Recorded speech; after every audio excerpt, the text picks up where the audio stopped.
Hi guys, ngayon po ay nagluto tayo ng ginataang tilapia. Ngayon guys, simulan natin agad sa ating mga ingredients: talong, sitaw, tilapia, luya, bawang, kamatis, sibuyas, giniling at ang ating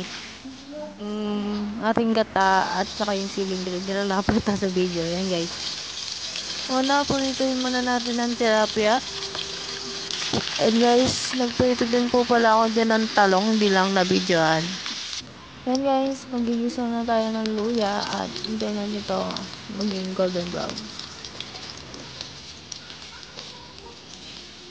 So, wag okay ng ating luya, isunod natin ng kamatis at and then, ano lang natin siya hanggang lumabas yung katas niya guys.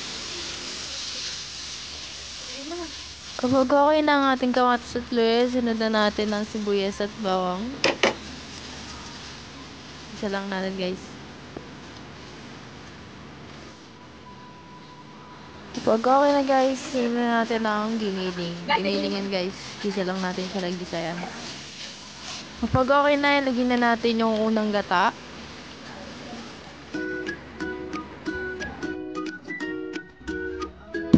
Tapos susunod natin yung padalawang gata, pero konti lang. And then guys, naglalagay na ako ng pampalasa, asin, betchin, and paminta yung ilalagay ko dyan.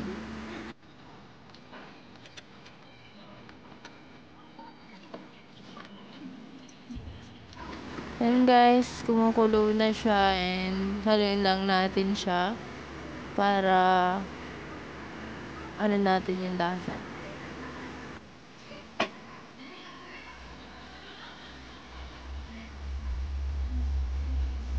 And then kapag na-absorb niya na, nailagay agad namin sito, hindi na ulit na videohan. Kapag malapit nang lumapot yung gata, is sunodin natin yung talong na pinirito.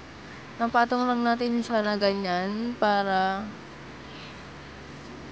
ma-absorb din niya ng ayos. Hindi natin yan na-adoin guys. Lubog lang natin sa gata. Kapag na-absorb niya na yun, ito naman nilagay natin yung pinirito natin tilapia guys. Patong lang din natin, hindi natin siya haluin para ma-absorb niya yung gata.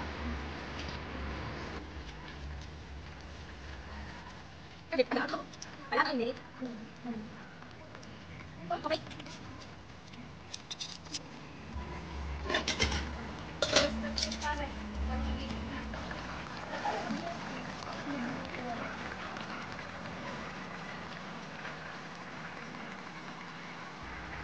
Kapag kita natin na na-absorb na ng tilapia yung gata, lasa niya, ilagay na din natin yung siling green, pangpabango.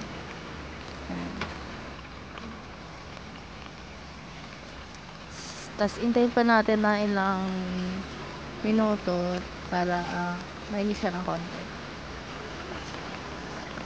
At yun, okay na ang ating ginataang tilapia.